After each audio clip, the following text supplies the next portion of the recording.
Magandang araw sa inyo mga kapits, mga friends, mga kabusing. Shoutout po kayo, si Sir Alpi, si Sir Ruben Rafael Santos. Ito yung halaman na sa labas. Ngayon, ililipat ko sa 7th floor. Kasi kawawa naman, kailangan siyang ilipat. Ito, ang gaganda pa naman tong halaman na to.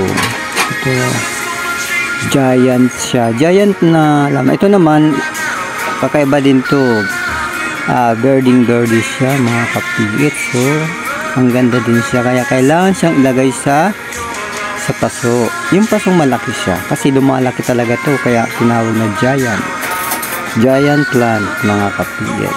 Yan, sinakay ko na siya sa elevator mga kapigit. Yan, shoutout ko din si Joyski TV, si Christopher Guillen, at mga kasamahan ko sa trabaho, si Jerona Santos, saka si Sheila. Shout out ko mga kapiets.